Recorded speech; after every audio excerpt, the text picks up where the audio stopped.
Hello and welcome to another episode of Wedflix. I'm Julia Brame. I'm your host. I'm the editor of Unveiled magazine and the founder and editor of Brides Up North, the top UK wedding blog for northern couples. Today on the show, which was filmed during deepest, darkest lockdown, you'll be able to tell from my hair, I'm talking to Emma, the owner and founder of Perfect Days Bridal Boutique. Emma's going to talk to us all about the behind the scenes of what it takes to run a successful wedding dress store. For anyone who's ever dreamed of throwing open the doors to their own dress shop, this one is for you. Enjoy the show. Okay, so hi Emma, welcome to Wedflix. Hi, thank you. Everybody, this is Emma from Perfect Days Bridal Boutique. She's a good friend of mine from the wedding industry and otherwise, because we've worked together quite a lot on quite a lot of style shoots for our magazine and also in our wedding directory with Brides Up North. We've just ripped the rule book up for that, and we've got a new exciting initiative launching, Unveiled Network, and we can't wait to work together and see where that goes. Emma's one of our founding members. So she's here today to talk about the business side of owning a bridal boutique, maybe to dispel a few myths, to let you know a bit what her day-to-day is like and all the hard work that goes into it, because it's not just trying on pretty dresses, is it, Emma? No, it's definitely not. It's not quite as glamorous as it looks. Exactly. So should we get started? So if you introduce yourself and your business. Okay, so I'm Emma Roberts. I have Perfect Days. We are a bridal boutique in Sisset in Yorkshire. We've been open for 15 years this year. We are having our 15th anniversary, and I hope it's August is our anniversary. So I'm hoping desperately we're going to be open so that we can have a celebration. I think you will be. I think you'll be open by then. I think by August. I think our anniversary is the 15th of August, and I'm hoping by then we'll be open. Yeah, I think so. I think you will be. Anyway, forget all that. Yeah. Because this is going to be online for a lot longer than this stupid lockdown period. So we're going to really focus on just the usual day-to-day rather than the sort of weird parallel universe that we're in at the minute. Yeah. I'm not normally wearing this level of makeup or lace for my day-to-day office work, for example. Neither am I. Mine's Saturdays. Saturdays I look like this, the rest of the week, not so much, no. Well, exactly. So we'll dispel a few of those myths in this. So Perfect Day has been open for 15 years, and you're based in? We're in Sisset, so we're a small village right in the middle of Wakefield, Barnsley and Huddersfield, but only about 25 minutes away from Leeds. So we're really, really central. Perfect. And I'm guessing that was one of the factors when you chose your boutique space. Yeah, it was. I'm from Clayton West. So I was brought up there. My parents just live up the road. I was familiar with the local area. My mum and dad ran a pub in the area. So I've got lots of friends and family around there. So it made sense for us to do it where we did it. So what led you to open your boutique? What's your background?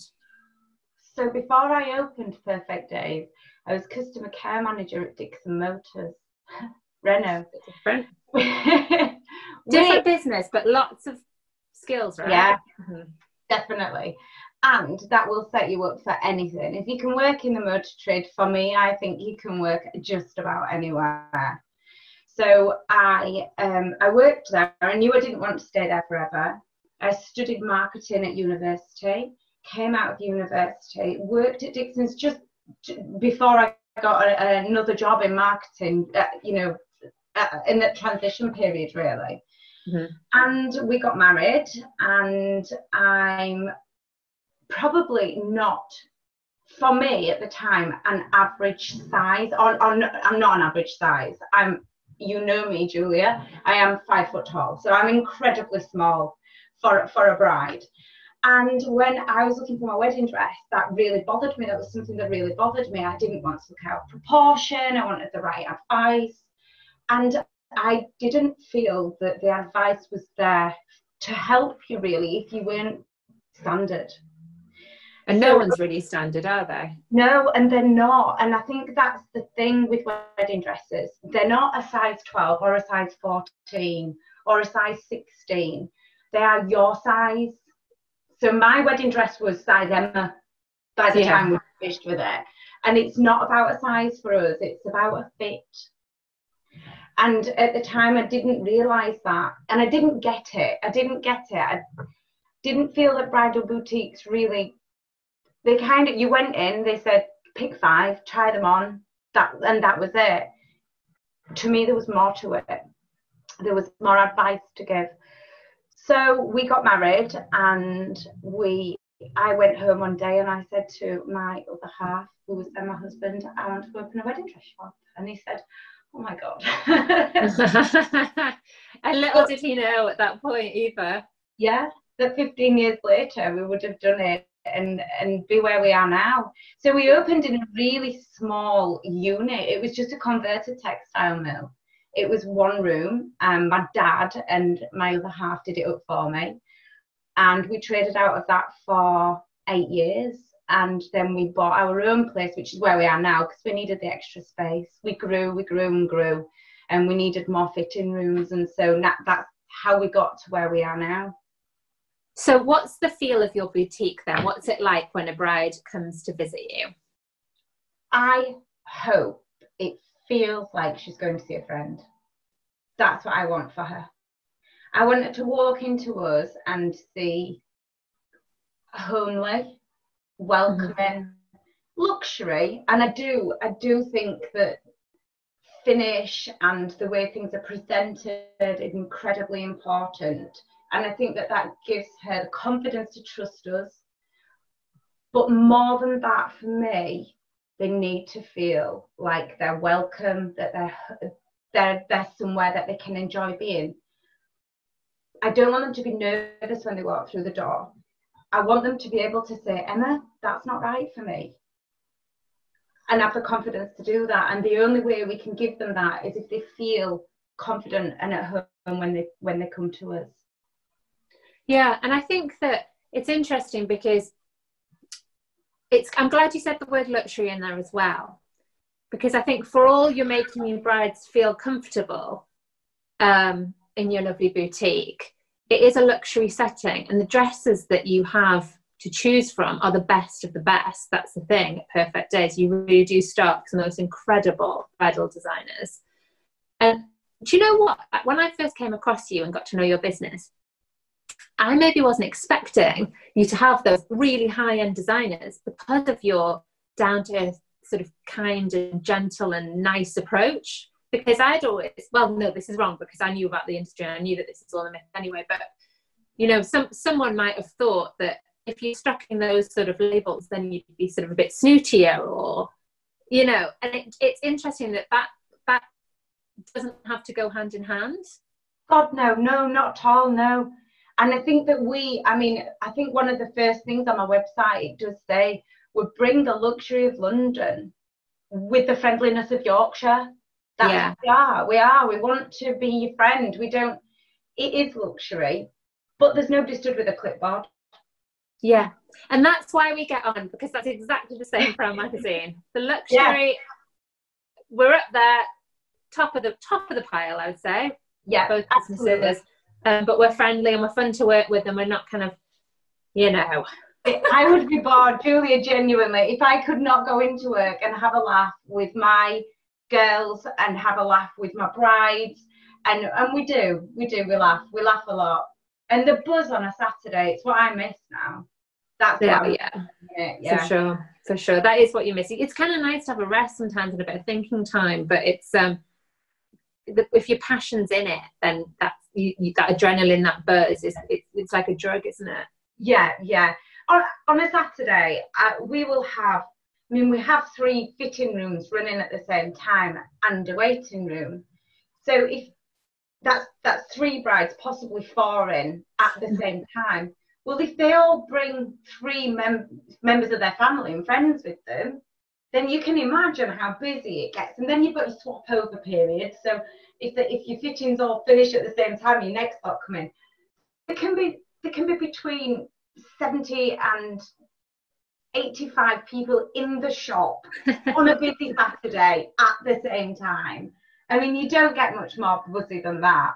And the thing is as well, because of the atmosphere that you create, it's like you don't want to leave because you're enjoying yourself so much. Yeah. Like that whole shopping experience is, for me, it was, I loved my bridal dress shopping experience. And like I would have spent every hour I possibly could in that wedding dress shop, you know, just trying it on again, or like looking through the veils or whatever. Maybe that's just me, because I obviously love wedding dresses. But no, I think it does feel like a party, doesn't it? Yeah, and the brides, what I really love about it is the support they have for each other. Yeah, agree. Yeah, they've never met before, but they can walk in and they've got a common interest there. And all of a sudden it's, oh my goodness, have you tried this? Have you tried that? Where are you going on here? And everybody's just so inclusive and so friendly. And it's a wonderful place to be. Yeah. And so you have just undertaken a bit of a rebrand. Yes. So from a business point of view, what was your thinking behind that rebrand?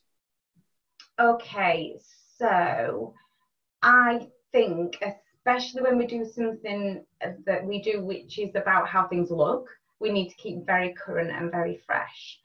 I didn't feel what we had reflected the level of luxury really that we want to reflect. And it was really difficult to get it right, because we wanted to reflect the luxury, but we also wanted to reflect the friendly side of it. They often, as you've said, don't go hand in hand, which is why I went for the floral.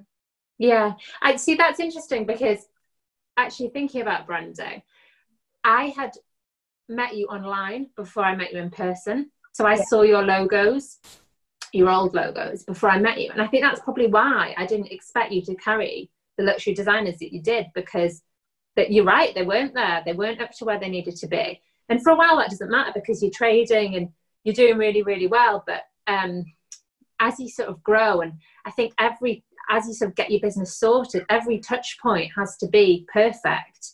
And I think your branding's spot on now. I absolutely love it. Thank you. Can't wait to get it all sorted in our new directories. But it is gorgeous. And when we saw each other at a show we did together quite recently, I said, oh, this is your new branding. Like, noticed it straight away. This is amazing. It's so you. It's so kind of up your street. Emma's branding is, well, you should check out her new website. What's your website, Emma? perfectdaysbridal.co.uk. Okay, and I'll pop it there. perfectdaysbridal.co.uk. So yeah, check it out and you'll see what I mean. It's sort of like moody florals, dramatic florals is what I'd call it, and it's beautiful. But yeah, I think for you, obviously, if your brand is kind of luxury with friendliness, that needed to come across. Yeah, definitely. Yeah, it did.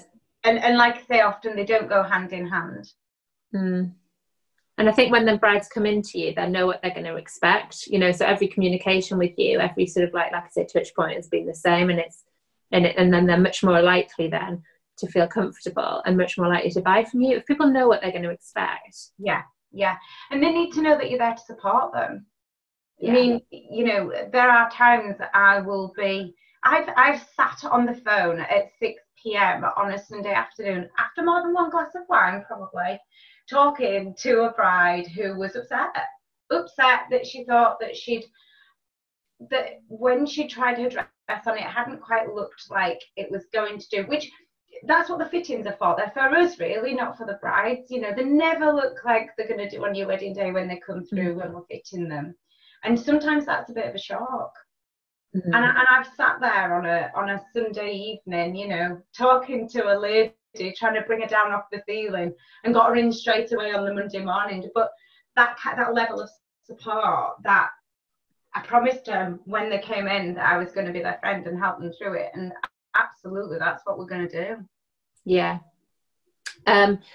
We come to it. So my features editor, Rachel, one of my really good friends too, she came and got her wedding dress from you last year, or kind of like the year before into last year, because her wedding was last May.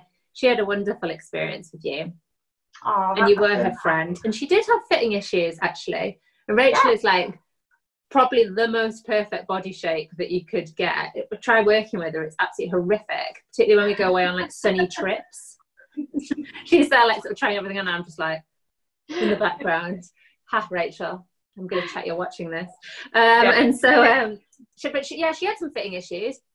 And she actually rang me after one fitting. I think she'd had a bit of a shock, and she was like, "Oh, what should I do? What should I do?" And she was obviously sort of worried about upsetting you because you were also our client, that sort of thing. And I said, "Well, just go back in and talk to her. Just go in and speak to her. She's really lovely." And she said, "Oh, yeah, you're right.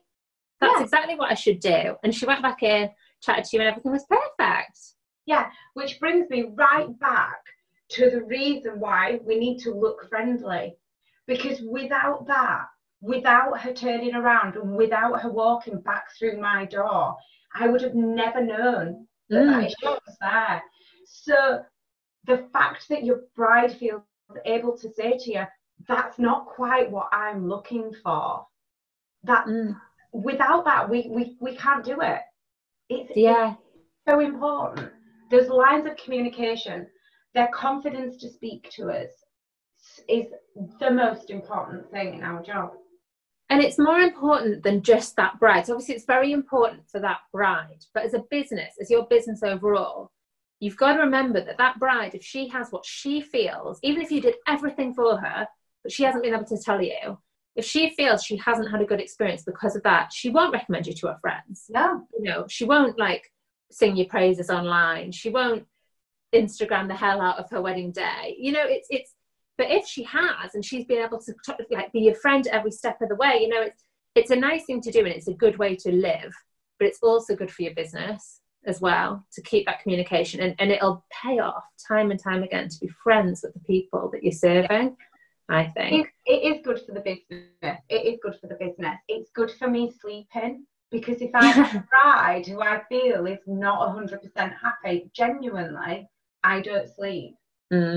And I think that's the difference between using a small boutique, somebody who has one-to-one with these ladies who genuinely wants the best for them.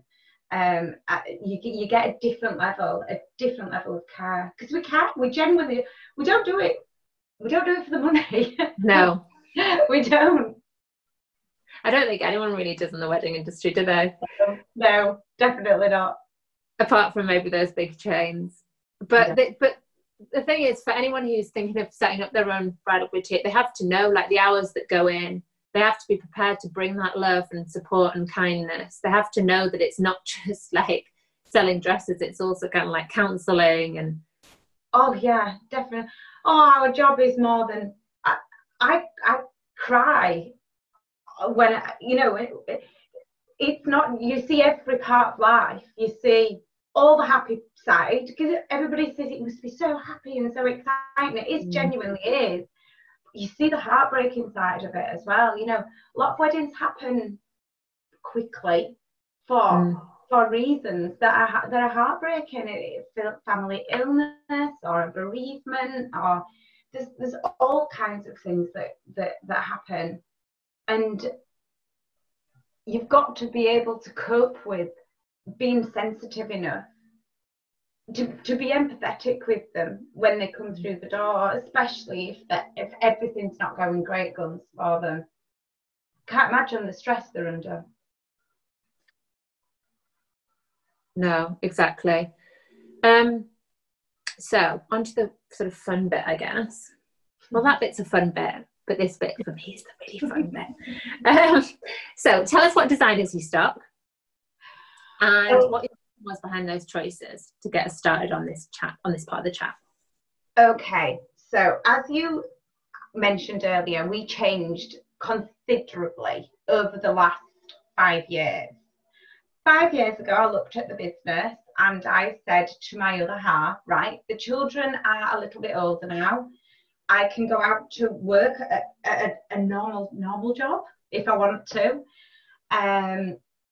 What we're going to do with the business, because as it is, what we're stocking is not doing much for us, and it's not doing much for the business. It's not really going anywhere. So either we really knuckle down and invest some money into it and take it to the next level, or really we need to leave it where it is. And we decided to take it to the next level. At which point we took on Enzoni. And Enzoni have been absolutely wonderful, brilliant people to work with. We took on their blue range, and we took on their beautiful range. and they've just rebranded actually Beautiful into a Toile this time. So it's been designed by different people now, but it is still on the Enzoni line, but we're going to stock a Toile. So we're going to have Enzoni Blue, Enzoni Toile. We then went in and took on Badgley Mischka, who are an American, really famous in America, do a lot for the Oscars. And that was our higher end label. Mm-hmm. We did quite well with them. And the nice thing is about Badgley Mischka for me, there's not a lot of places stock Badgley Mischka. Yeah. They're quite different. They're a little bit different, really glamorous dresses, loads of sparkle. So I get ladies come from, I have a bride at the moment, and I'm sure she won't mind me saying, who travels from Liverpool for one of the Mischka wedding dress. A bride last year I had came from the Welsh border for a Badgley Mischka wedding dress. Yeah, so, for me, Badgley Mischka, the name is synonymous with red carpet. You know, that's why I kind of go, wow, because I know the name, like you'd know, I don't know, like, you know, Vera Wang would be very sort of, you think Vera Wang immediately for bridal. Like red carpet, I think like Dior, Badgley Mischka, you know, that. So you're instantly like, wow. And they are glamorous gowns, aren't they? They're very kind of like, you know, applique lace and beading and really shape. Heavy, sparkling, really like more than we've ever had. Some of them though are just really well tailored, great lines, wonderful shape. Really, there's that one we both love that we shot at Charlton Hall. Do you remember our shoot with the big bow? Oh. Yeah, big bows and love it. Absolutely love Badgley Mischka. So they were our higher end, and then we needed a cherry for the top of our cake. So I always loved Suzanne Neville. I love corsetry. It just me too. Always have done. Love the shape of the corset. Love to see, you know, when a corset's made and you get the boning on the outside, when you can see the channeling for the bone. Love all that. Love the shapes. So I didn't think we'd have much chance of getting them, to be honest.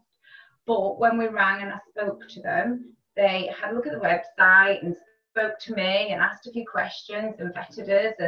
And we took on Suzanne Neville. So we took them on in 2017. So we've had Suzanne Neville for 3 years now. Yeah.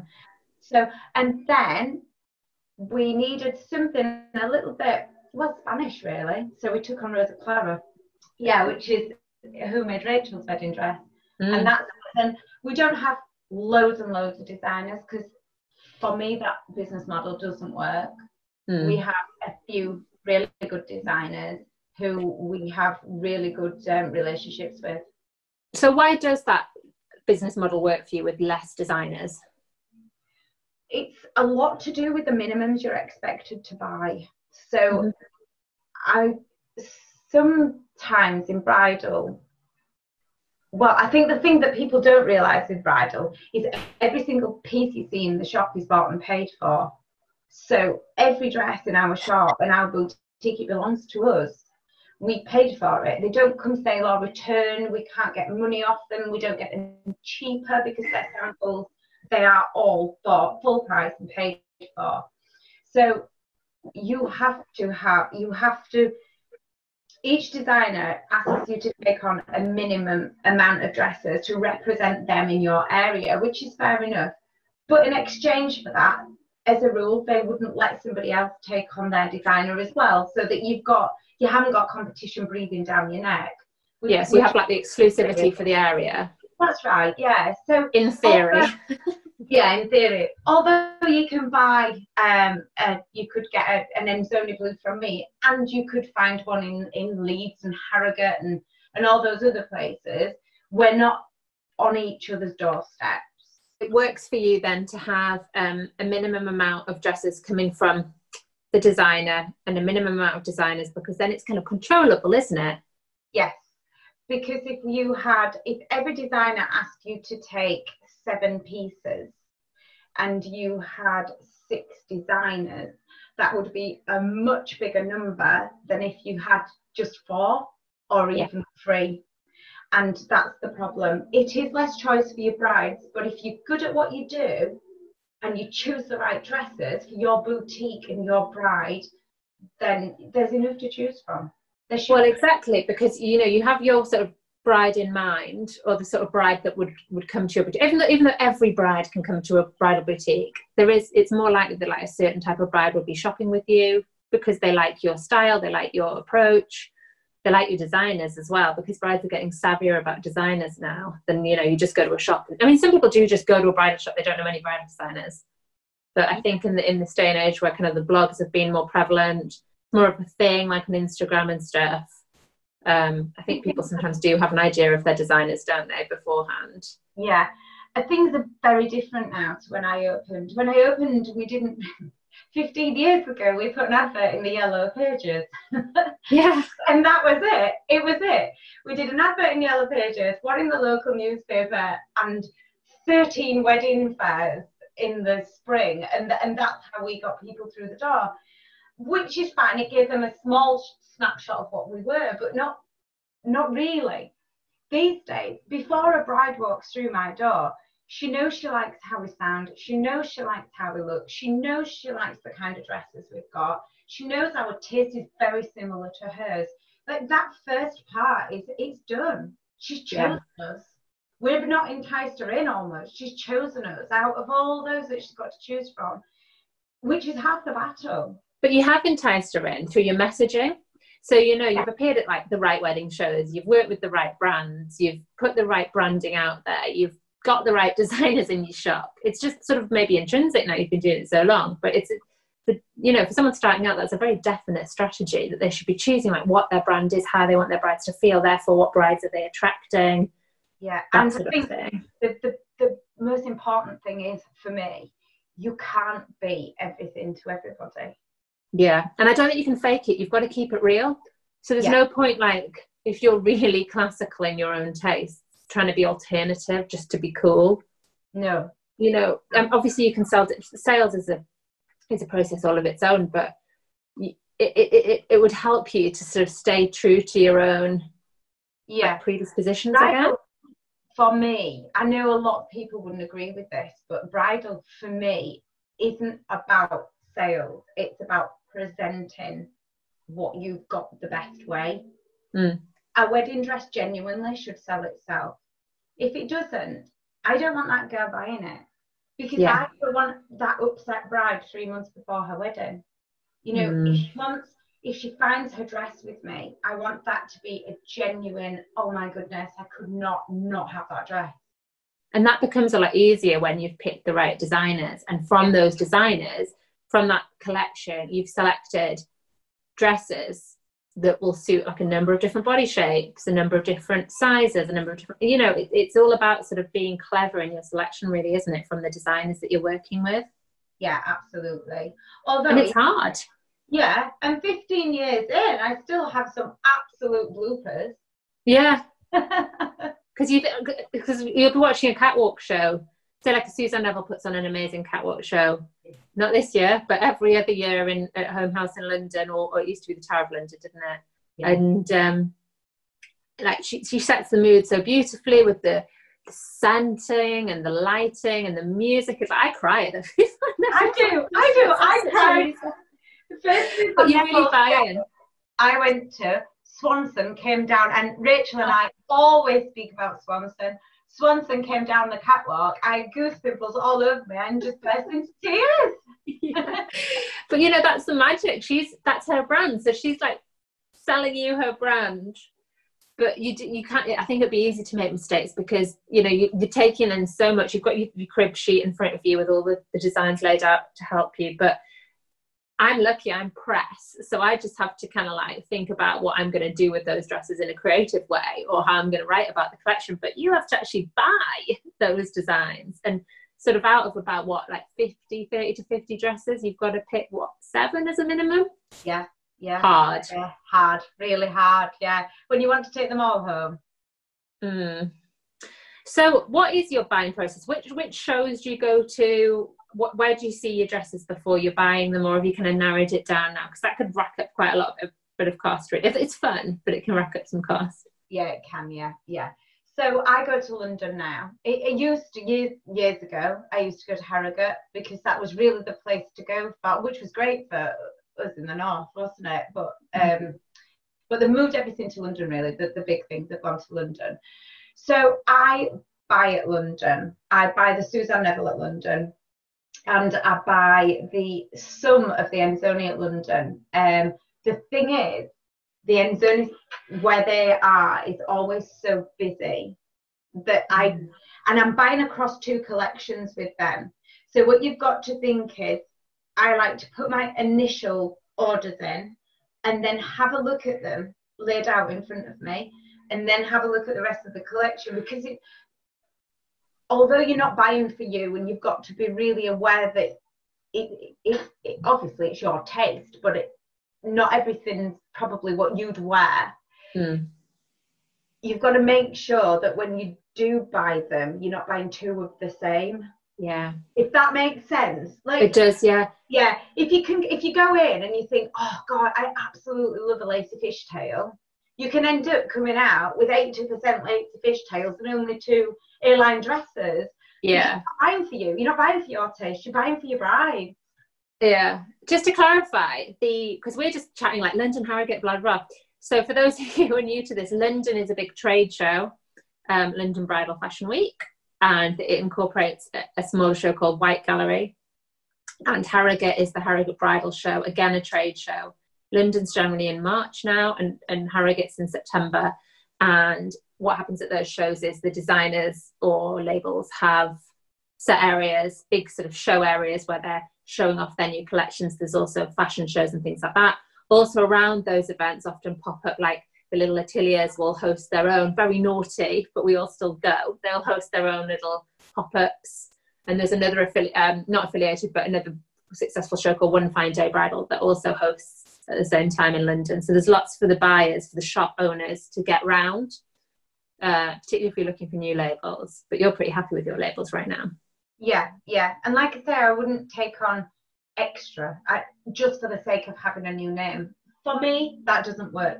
A lot of shops do it. There are a lot of shops that have loads and loads of different labels. And I suppose it does bring more brides through your door, because you get, brides are often looking for a particular label, so you get those as well. But yeah, I think sometimes there'll be a new label. I could name some, but I won't. Yeah. There'll be a new label that's suddenly the big thing. So like people will clamour for it, the shop owners will clamour for it to then be able to say, we have this label. Yeah. Which will then bring the brides in. Actually, I could say some names, because I think what's funny about this process is that happens initially, and then the boutiques that fit with that label are the ones that end up retaining that label, and they're successful because their brides are the ones who will be buying from that label. So some of the labels, I would say that, and actually for the labels, they've done really, really well to create that sort of buzz, and their dresses are just spot on. So I'd say like Savin London's done it, Made with Love I see a lot, Rembo Styling, Rosa Clara, to be honest, for a while. These labels, you know, they know their marketing, and they know how to, and Savannah Miller was one a while ago. They know their marketing, and they know how to place themselves for the boutiques to be excited. But for a boutique to get excited, really, there needs to be substance too, that then there's going to be longevity in that label, right, when they start trying to sell it to their brides. And that's the key, isn't it? It's to see through the buzz. It's to see it and think, does that fit me? Does that fit with my boutique? Does that sit well with the labels I've currently got? Yeah. Because my labels, I would say, are a little bit sexy, quite glamorous labels, quite modern. I wouldn't then take on something like House of Mushki, because that's a different look altogether. We have a local bridal shop that has them, that does incredibly well with them. And if somebody rings me up for something looking that way, I just send them that way. I just say, oh, actually, that's not what that's probably, we're not your place to go. However, try here, because they're really good at it.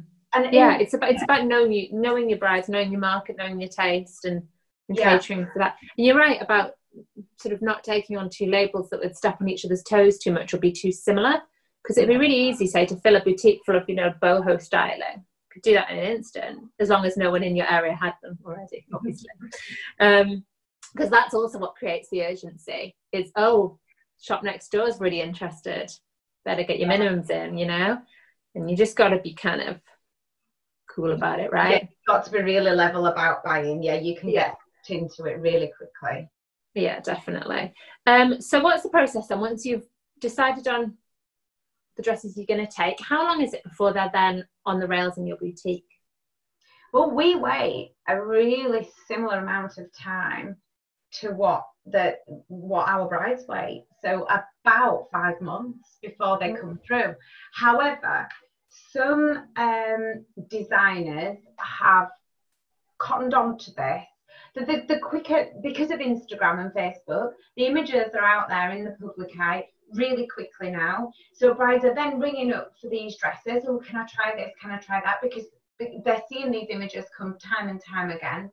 And if the dresses aren't in the shop for 5 months, you've got a definite lag there. Yeah. So what I found with Enzoni in particular is they're releasing their collections, they're putting things online, they're taking our orders, and they're having a certain amount of pre-order that's already gone through. So they're looking at their collection and they're thinking, okay, so we think X, Y, and Z are going to be really good sellers for us. They're going to be really popular gowns, and they're putting a pre-order in the most popular sizes into their factories.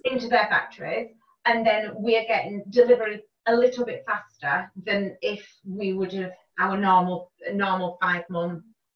Yeah, because you can understand that 5 month gap for the designers, maybe a smaller designer who, you know, they don't want to put into manufacture what no one's going to buy. So it's like just sort of waiting and testing the water, isn't it? That's really useful from Enzoni that they can do that for you, and then therefore get the hot dresses with you as soon as they can. Yeah, it works for them. It works for us. Definitely works for us. It has made a big difference. Yeah, it's a good service. Buying's changed, hasn't it? We used to buy in twice a year. We used to buy in March and then September. They'd launch their new collections in September. Then they'd be delivered late spring. But they don't do that anymore because that misses that whole summer wedding now. So that they're launching them now in March to be delivered September. August, September time, to then capture the following year's brides. Yeah. And so better. Yeah, it was a rethink. It was a big industry shift, wasn't it? Because the London trade used to be in May. Yeah. So what do you think, Emma? At the moment, obviously, we haven't been able to have the London show. Hopefully we can have Harrogate, we'll see. What do you think about the prospect of doing your buying online?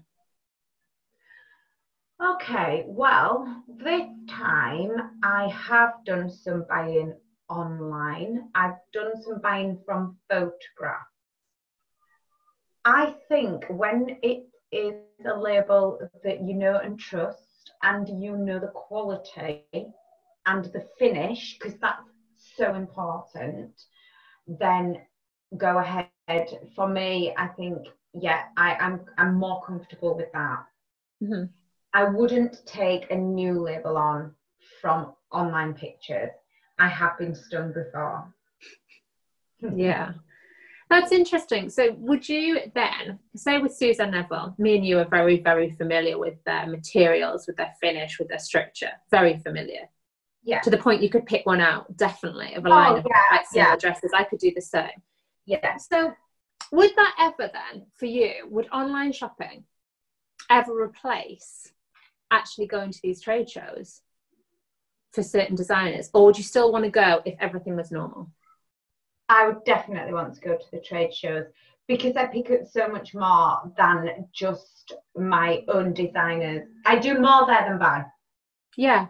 Yeah, much more. What else do you get from those shows then? So I get to see what else is going on, because you can get quite narrow-minded in bridal. You can look at your own, you follow your own designers, you follow your own tastes. My Instagram is full of wedding dresses, but they'll all be my taste. Mm-hmm. They're not. I don't follow wedding dresses that I wouldn't love. So, but you see that, you see how things are changing, you see what's coming up, you see different trends, you see different designers. You know, I'm not looking for a new designer. I don't want to take on a new designer. But if I was walking through London and I saw one and I was you know, and just seeing their dresses made me go in and have a look, I might pick one up. They'd have to be very special, but I wouldn't have that opportunity if I was just buying online. The other thing for me is the community. Other industry experts are so important to what we do. People like you know, you see a little bit of everything. You see the photographers, you see everything. We don't get to see that. We see the brides, we get just their bit of it. Seeing people like you can give us a better view of the industry as a whole is very important. Seeing other boutique owners. I've got some great friends in bridal. Yeah, that's the other thing. I don't think there needs to be, this is very much something through the Unveiled Network that we're trying to, someone coming onto Unveiled Network asked me, how many of another type of supplier have I already got in the network? And I said, hey, that is not what it's about. I said, I'll tell you, it's X amount. It's not about that though, because I'm not ever going to put a limit on it, because what I'm trying to do here is foster relationships between you. I'm actually going to hold Zoom calls where we just put all the bridal boutiques together so you can have a chat together and help each other, because no one's here to, like, you wouldn't want to be the only bridal boutique left standing. Do you know what I mean? You want to support each other. You need the support of each other. I am supported immensely by other bridal boutique owners from up and down the country, some local, some up and down the country. And if I have a problem with a dress, if I have a problem with a designer, if I have a bride who is unhappy about something, the first thing I do is pick my phone up and I go onto either a Facebook group, a private Facebook group, you know, nothing, I wouldn't be naming anybody, or a WhatsApp chat, and I'll say, okay, this has happened today. Has anybody got any advice? Where do I go with this? How can I help? And, you know, there's been times when I've got in the car and driven to another bridal boutique to collect a dress, to bring it back to my boutique, to sort something out, and vice versa. You know, there's been times when I've seen a desperate message on a Facebook group. I desperately need this particular dress for this lady, and I've been able to put on, okay, I've got one in. When do you need it for? When can you replace it for me? And we work really closely together.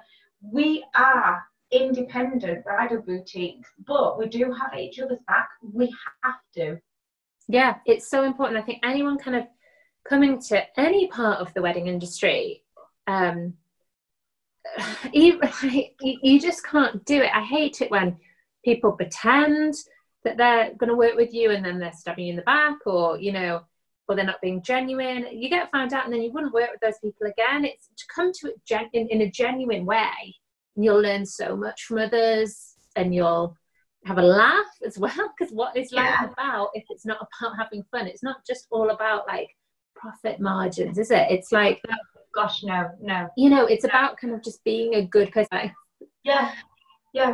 Because I've been to buy-in before. We did laugh last time we went. I've been to buy-in before, and bridal boutique owners have walked in, snubbed everybody, had a minion following them, you know, with a notepad. That style and that style and that style, and have you got that one down? And I think, oh my goodness, what is it about bridal that makes you think that is an acceptable way to be? Do you know what's the funny thing that I like, because I'm obviously, my background's in writing and, you know, that sort of creativity, and I love those characters, because you just look at me and think, God, you're not impressing anyone, but you've given me so much entertainment right now. I would not want none of them I want those people in our industry just because they're so amusing. But if you are one of those people, like, that's not a good way to be. You're not helping your own business. You're just giving the rest of us a really good laugh. Do you know what I mean? Yeah. Or you're scaring people who are new, which is also horrible. Yeah. But once you're in it for a while, if you're new to this, don't be scared by those idiots, because honestly, just laugh at them and enjoy it for what it is, because it's all part of the fun. it's the eccentric side of bridal. Yeah, it's like, it's there to be enjoyed for sure. For sure. Yeah. I mean, I love it. I could tell some stories about I could as well. And we do laugh. About it. And sometimes in the boutique, we'll sit there after a busy Saturday and we'll sit there, and believe it or not, we don't drink any Prosecco. We don't drink it on a Saturday. Whatever. You don't eat properly. You don't eat properly all day. We couldn't drive home after it. So after a busy Saturday, we'll sit there with a cuppa and we'll get talking, and those characters come up. Yeah, and that's what I really want this network that we're building to be about. Just like for people to chill, you know, like we will meet in person again, and we will all have a glass of wine together. We'll all just have such a good time, and there's good times are coming, aren't they? And good times are definitely coming. Yeah. So back to our questions, because me and you are just chatting away here. Right. So it's interesting. So we often hear, like, from I often hear from my boutique friends, like, what service they deliver to their brides. And I know that service is very much like at the heart of what you do. In brief, because I'm going to flip this, what is like the added service that you would be offering to your brides? So for me, it's about service. It's about the experience. It's not about the dress, because as we said before, they can go 5, 10, 15 miles up the road and pick up something similar. Mm-hmm. So your bride, it is about the service. It's about making it as special as we possibly can do, and it's stress-free. Yeah. And when things do get stressful, giving it less of, oh my God, and a bit more of, it's fine, we'll deal with it, because we will. Yeah. And then you mentioned the fit as well. Oh, imperative.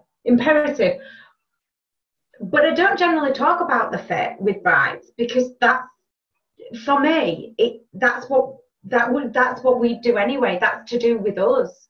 And I could blindfold them when they came in, because we put them in a dress that doesn't fit them when they choose their wedding dress. 9 out of 10 times, our sample dresses don't fit. So you're pinned into a dress that doesn't fit you. We're explaining, you know, that seam will sit here, that will be a bit more kicked out there. Can you see the curve that you're getting there? Where it sits at the moment, it's a little bit high on you, it will sit slightly lower. When you get your dress, it will look better, but it won't be perfect. It won't be how we want it to look on your wedding day. Mm. That can panic some ladies. They can look at that and think, oh my goodness, you know, that's not what I was expecting. Well, it won't be. It's not what we were expecting either yet. Yeah. We're expecting it at the end. We're expecting it to be perfect at the end. And how have you developed that knowledge? Has it been through the years of dealing with brides, or has it been through like having a great seamstress, or like how have you got that knowledge? And, you know, if you're opening up tomorrow afresh without any of your knowledge, like, how would you deal with that? I've learned on the job for the past 15 years. I learn every day. Every day we do a fitting, I learn something else. I think Adele, our dressmaker, who you've met, I think Adele learns herself most days. You know, we'll come across something and we'll tackle it one way, and she'll say it didn't work because of X, Y, and Z, and then we'll go back to it. Some things are quite straightforward. You know, we'll have a dress that regularly needs an alteration at a particular point. So it's easy, it's sorted, it's done. Every now and again you get a dress that does make us think. Mm. Yeah. We try not to show the bride how hard we're thinking about it, though. Yeah, so this is what I was going to flip into. So obviously for a bride, you know, we pride ourselves on service at every level, at the perfect fit, at the perfect aftercare, blah, blah, blah. It's not blah, blah, blah, but it's, you know, we know where we're going with that. Hopefully it'll be common sense. What's going on behind the scenes for you? Like at every stage. So like a bride emails you to make an appointment. What's that appointment book looking like for you? Like, are you having trouble fitting it in, or is it easy to? Do you have a booking system? How do you do it? How do you talk us through the back shop from first appointment, from first inquiry all the way through to the wedding? Okay, So bride gets in contact with us through message, on the phone, email. We book her in, and we use a system, a booking system, and we put the bride's details in. We like to know her wedding date if she's got one, just so that we know where we are, how quickly we're having to move because of the time scale involved. And we'll get our bride booked in as soon as possible when it's convenient for her. We don't have regular opening hours. We don't have opening hours on our website because we're quite laid back, really. So I understand that I'm a mum and I have a business of my own, which means that I'm not always available. But when I am available, that's when I would like to go luxury wedding dress shopping. So we keep it quite open. All of us have children, so it might mean that a bride wants to come to us on a Thursday evening and we can't actually make it that week, but we'll definitely make it the following week. You know, we'll get something really convenient for everybody. We get booked in and we see her on a Saturday. Is definitely our busiest time. So our brides get a 2-hour appointment as a rule, unless we've got an event running. If we've got an event running, they're slightly shorter, just because we'll have more brides to get through at the weekend. By an event, you mean like a trunk show or something like that? Yeah, trunk show or a sale or something like that. So in a normal weekend, our appointments are 2 hours long. Not every bridal boutique runs that way, but we can't all be the same. I think we need 2 hours for me. No, yeah, it's about making your own choices as a boutique owner. That's why you've gone into business independently, is to do things your way, essentially. Like, and for anyone listening to this, obviously, this is Emma's way of working, but that's her, that she's being really kind and sharing it with us, but it might be water for ducks back. Do you know what I mean? Yeah, it doesn't work for everybody. But I like, as you know, I like to talk. I like to have a bit of a natter with them. So we'll sit down. The first thing we do is sit down and I find out. And that is the key for me. That's the most important thing. I want to know what your style is. I want to know what your wedding is, when you're getting married, where you're getting married, what your dates are. Do you have any thoughts about themes, who you're working with, your photographer? It gives me, and you might not know. You know, don't come in thinking you've got a questionnaire to fill in. You haven't. It is just a friendly chat. But every single bit of information you can give me helps me to build a picture of what you might want. Yeah. So you're thinking, okay, so this girl is, you know, classic. Okay, well, or she's worried about this. She maybe needs a bit more support, or blah, blah. So it'll help you then in your sort of cogs whirring to find the dress. Yeah. And do you let them kind of free to pick what they like, or do you sort of suggest stuff first, or how do you do it? A bit of both, and that first conversation really helps me decide how we're going to run an appointment, really. I think the really important thing with bridal is every bride is completely different. Mm. So I'll have some ladies walk in and they will have trolled Instagram, they'll have a list of dresses, they're the ones to try on. That is the kind of style I'm looking for. I'm quite set on that. Rachel Hurst Parry definitely would have been one of those. Yeah, Rachel knew. She knew which dress she wanted before she got to the store. You can't blame her though. She went to the trade shows. yeah, she had a bit of insight, to be fair. And some ladies will walk in and they'll know exactly what they're looking for. And that's fine. You know, we can work with that. Every now and again, because it's about trust and it's about having confidence in me. So as a bride grows more confident, I will say, do you know what? Just try that for me. See if you like it. And sometimes that can be a little bit of a game changer. So those ladies, that's how the appointment would go with them. Sometimes a lady will walk in and she'll be really shy and not really know what she's looking for. She'll know very little about her wedding. She just knows she's getting married next July. Basically, she just knows that she's getting married next year. And I'll say to her, what do you want? What are you looking for? And she'll say, I don't know. And that's fine. So the next question is, what don't you want? Yeah. What don't you want out of your wedding dress? And what don't you want out of your wedding dress can give me just as much information as what do you want out of your wedding dress. Yeah, for sure. Do you find that sometimes people say they don't want something and then they get it? Yeah. Yeah, all the time. I hear that all the time. You know, I actually personally didn't want satin. I hated satin. I thought it looked like silk satin, obviously. I thought it looked like shiny. And I was like, okay, I don't like shiny. Yeah, my dress in the end was like a Duchess silk satin dress. Like, okay, that's really weird. But lace just didn't suit me. No, I'm not really gothic, but yeah, it's really usual. Dresses like this didn't exist on my wedding day. No. In white, obviously. Yeah. Mine was strapless. Same. Everyone was wearing strapless at the time. I quite like strapless still. I quite like a strapless kind of ball gown. I quite like it. And I also really like silk satin now, weirdly.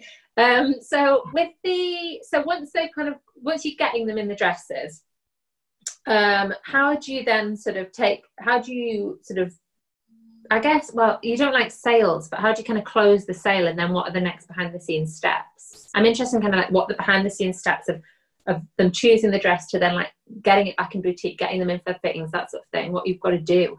Because it's a lot of work. That's kind of what I'm trying to get across. There's a lot of sort of a swan pedaling manically under the water. Yeah. So bride comes into me and she chooses her wedding dress and she says, right, this is it. This is the one I absolutely want. The first thing we need to do is gather the correct information.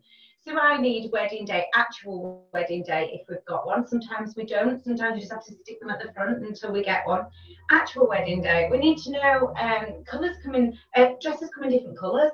You know, what we've got in the boutique might be ivory champagne. It might come in ivory and blush as well, and ivory and nude, and then ivory and ivory. And we have to go through all that. So we have to have a definite idea on colour. We don't want a nasty surprise at the wrong time. Sizing. We need to measure our bride. And that's not as straightforward as just putting a tape measure around somebody. And this probably goes back to one of your questions about fit. If a lady is very narrow back and rib cage and a full of bust, she will measure the same. Hello, that's me. Yeah. That she will measure the same as somebody with a really small bust and a larger rib cage. But what we've got to make sure is that we get the right curve in the cup for that lady. So it may mean that the dress, when it comes through, is slightly big on her, but only because we've had to have an extra curve in the bust, we've had to go for a bigger size to get the extra curve. When we started, I said, your wedding dress isn't a size, it's your size, and that's what makes it your size. And it's what makes it incredible, because your wedding dress, like, so I do have that issue in day-to-day life, and my dress was an Alan Hanna, so it was a well-made designer. It was really nicely done. But yeah, so my wedding dress, like, quite often clothes make me look really booby, but my wedding dress didn't, because it was fit to me perfectly. And so I think that's the difference, isn't it? And that's kind of getting that across to your brides is quite important as well. They're not going to just have like a massive dress. It actually just fits you. Yeah. And explaining that in the fitting room is really important. And a lot of my brides will be able to say that they've had that conversation with me. And I'll say to them, when I measure you, I'm measuring a size 8. However, if I get a size 8 dress in for you, although it will do up absolutely fine, it will sit low on your bust. And we don't want you spilling over the top of your wedding dress. So what we're going to do is we're going to go for a size 10, which when we zip it up will be slightly big on you, but we'll have the depth in the bust to give you the proper coverage, which means that we can nip it in at the rest and get the better fits. And that is why I wish we could blindfold them when these dresses came through. Yeah. And does that experience, it just comes with experience knowing that, and also I guess working with your designers, because you'll know their dresses and what sort of sizes allow what, and so that is a benefit of kind of working with one designer for a long time. Yeah, your designers, you know who measures big, who measures small. You know that one designer's size 8 and another designer's size 8 can be completely different. You also know when you deal with the same dress, the best way to alter. especially the backless ones. The backless dresses do pose a challenge for us. And it's when you've worked with the same dress time and time again, you go, okay, so when we altered that at that point, actually that alteration worked really well, so we'll do it again now. So it is experience, and every time they release new dresses, you start again, really, don't you? Did you have any dressmaking background whatsoever? No. Yeah, I mean, it's incredible that you've kind of picked that up, you've learned on the job, and then I suppose you've relied on experts like Adele to help you with the actual technicals. So I can talk you through it. I can talk you through it all day long, but I couldn't thread a sewing machine. Yeah. So with the so once you've got the measurements, then what happens? So then we will, Monday morning, I gather all our orders together for the weekend, and then we have a chat, Adele and I, and normally Laura as well. So we will sit together and we will have a chat about them. Not about the lady, about the dress. Because of the different designers and the different measurements and the different body shapes, we will say, okay, so Julia was in at the weekend, she chose this particular dress. When I measured her, these were her measurements. However, I do think that this may, she's got a fuller bust and a smaller back, so what do you want to do? And then we will agree on a size to order that lady. And then you get three minds at that. It's not just the one. I don't sit there and say, right, that works out that on the measurement chart and that works out that. It's not straightforward at that. We have a discussion about it and we always agree on sizes. Then I normally on email, although Suzanne Neville, you still have to fill in a paper order form. And so in triplicate. So you fill it in, a paper order form, you pop it in an envelope and you post it, and then she sends one back saying, yes, that's ordered for you. So that's how we order a Suzanne Neville. The rest of them are all ordered online, and a lot of them are now ordered on portals. So if you log on to the portal and you say, you fill in your relevant information, your bride's name, date of wedding, exactly what we're looking for and size, and then you send that on. There is something nice about doing the paper thing, but I'm sure that Suzanne Neville will move to a portal soon. I can't imagine. Otherwise, we'll just get our carrier pigeons out.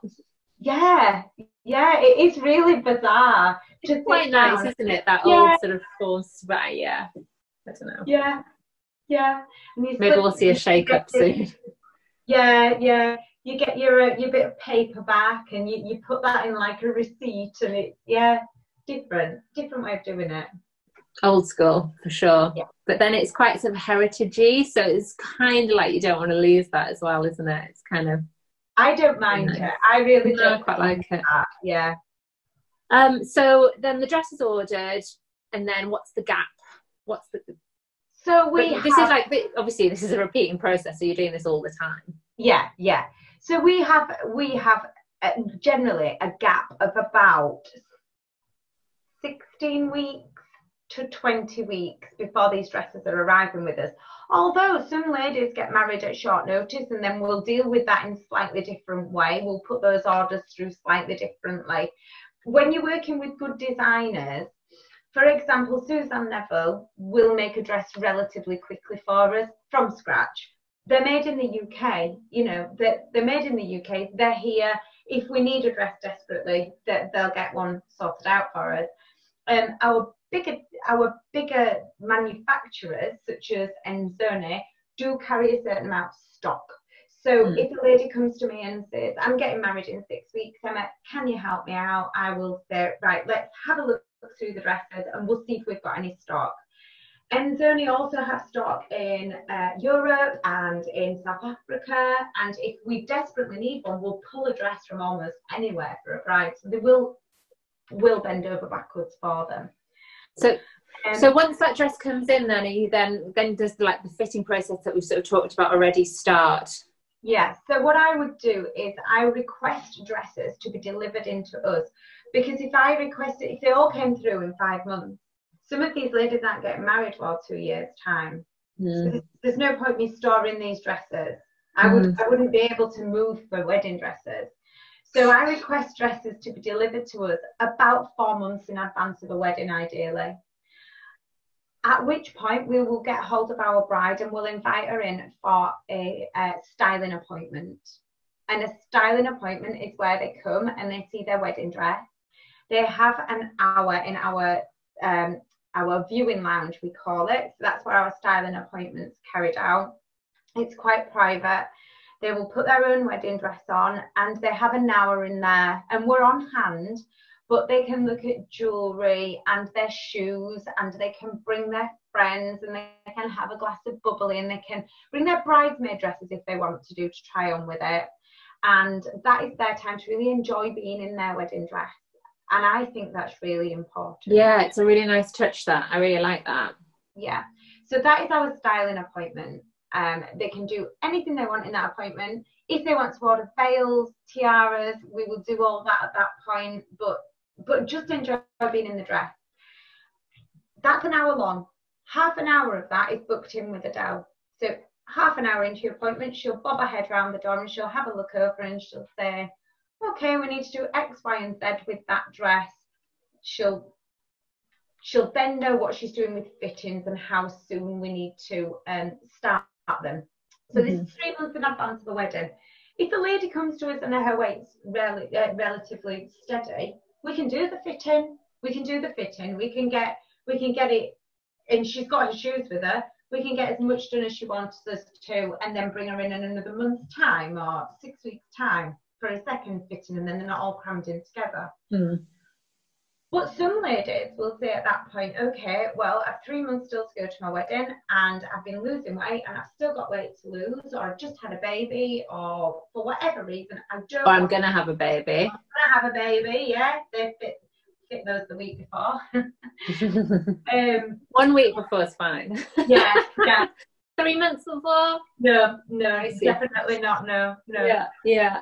And then we'll bring them back in at a later date. But we know at that point what needs doing. So if we're looking at a dress and we think, oh my goodness, there's a lot of work to do on that, we know to start it that bit sooner. And 3 months is a really good amount of time for us. Yeah. And so bride picks a dress up, has a lovely wedding day. Would you provide like aftercare and boxing services, or what kind of aftercare do you give your brides? Okay, so we did take wedding dresses in for a while for dry cleaning, and it got a little bit complicated.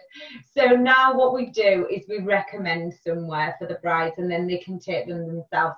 They can choose where they take them and what level of boxing and things they want, and then they can take them themselves.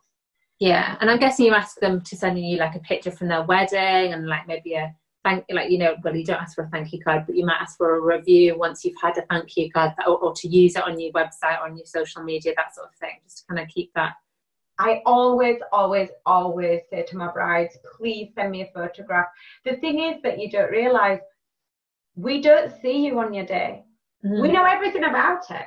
We know what colour underwear the groom is wearing. We know everything about this wedding right from the very start, but we don't get to see the day. Yeah. So that photograph to us means the world. It really does. And when they come through, when they drop in the inbox, we have a messaging group between us, the three of us at work, and when they drop through on the inbox, it's like, oh my goodness, someone here, and we're sharing them, and I love to share them on our social media because we're just so proud. It's a really nice sort of thing to do. It's a really nice, it's nice for your bride because it's a little bit of fame, isn't it? Like it's that little 5 minutes of fame and love, and then but for you guys it's really great because it's a way of showing new customers that you've done a good job for someone else. They looked incredible on their day, and it's there in black and white or in Technicolor, whichever. It's there for everyone to see. So and it's all about then, and then the process begins again. Yeah, definitely. Yeah, I mean that's if it goes smoothly. Obviously. Obviously. We'll not go into how you deal with complaints and stuff today because I think this is going to be 5 hours long anyway. But what I was going to ask you was, what do you do with your samples at the end of the season? Do you retain samples, or do you sell them off, or how do you kind of process that spend? How do you like get a bit of your cash back, really? We try, if a bride comes in and tries a dress on that is absolutely perfect for her, but hasn't been perfect for many others, at that point I would say to a bride, oh, I can order you a new one of those, or if you'd like to take this one, I can reduce the cost and you can have our sample. And that keeps your samples a little bit more fresh because less people have tried them on. So we know pretty quickly when they land in the boutique how they're going to play out. We go to the shows, we look at them, they look incredible and they work. You get them into the boutique, sometimes for whatever reasons they don't. If we find one of those dresses, then the first lady that tries it on that it's absolutely right for, we would offer it to her at a reduced cost, and then she could take our sample, which is great for us. That frees up our money. It gives her a really good deal. Great deal. Yeah. If it's a dress that is really good for us, then we would probably not try and do that. We would probably try and keep hold of it. And can you like repeat order that season after season, or does it just depend on the designer? Always repeat order season after season. I probably wouldn't deal with somebody who I couldn't repeat. Oh, that's interesting. So one dress that I bought in one of my first collections was one of my strongest dresses for about 8 years. Wow. What dress? I'm interested. It was a dress by Helen Marina. I don't know if you remember Helen Marina. That's how long ago it was. It was a dress by Helen Marina, and we called it the Hollywood dress. I think you've told me about this before. Have I? It was strapless, crepe. The shape, it was a fit and flare. The shape was incredible. Little train on it, and it had just a ruching to one side. But the corsetry in that dress and the shape it gave the ladies was unbelievable, and it was my strongest dress for about 8 years. Yeah. Wow. What's his strongest dress? What's his strongest dress now?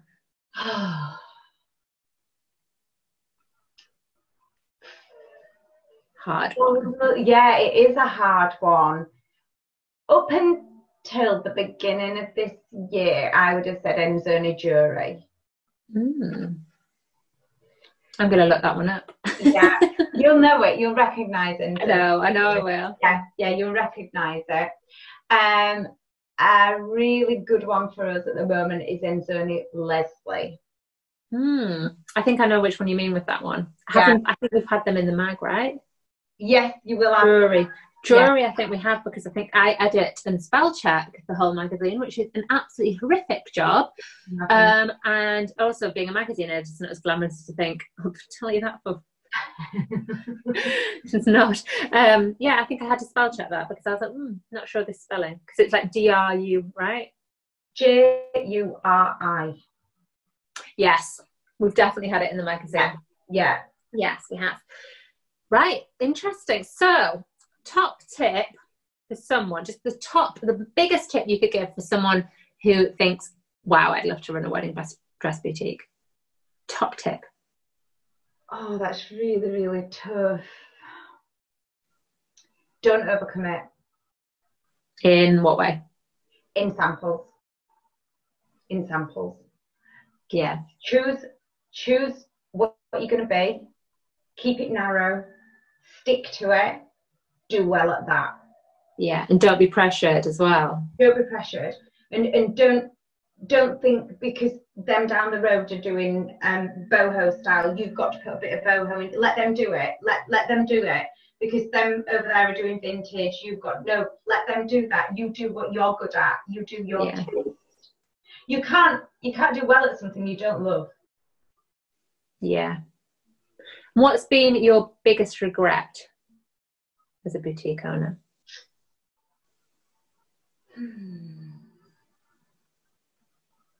Probably not pushing it harder sooner. I knew you were going to say that. Absolutely knew it. Could have bet on it. Yeah. I wish I'd done a sneaky little side bet on that one. I just know you do well. Yeah. Yeah, that was what it was going to be. And what's your proudest moment? Know what this is going to be too. What's your proudest moment? My proudest moment was probably the day we moved into. I was just going to write it down. The day we moved into the premises that we bought. And that meant it was our boutique, and then that felt so different. When I walk in there now, it's like walking into my own home. It's me. Yeah. That's me, that place. Yeah, it's a lovely feeling. Yeah. So I guess that brides will have watched this too, because you know what? This topic is really interesting to a lot of girls and guys out there. So yeah. I'm guessing that you will have some brides watching, potential guys who are interested in fashion watching, and lots of people who are interested in running their own wedding dress business. So if they want to find you, how do they find you? First of all, let's have the website again. Okay, so it's perfectdaysbridal.co.uk. And what about on Insta? We are Perfect Days Bridal. And is there anywhere else they should look? They can get me on Instagram, they can get me on Facebook, again, Perfect Days Bridal. On the website, they can, just message me. I'm quite happy to answer questions if you want to sit and listen, because it won't be a 2-minute answer. That's been incredible. You've given us so much food for thought and so much information. I, for one, am not going to be opening my own boutique anytime soon. I think it sounds like a load of work, and I think I've got enough on my plate, but I think someone else might have been really sparked by this. So thank you so much. You're very welcome. It's been a pleasure, and thank you so much for having me. No.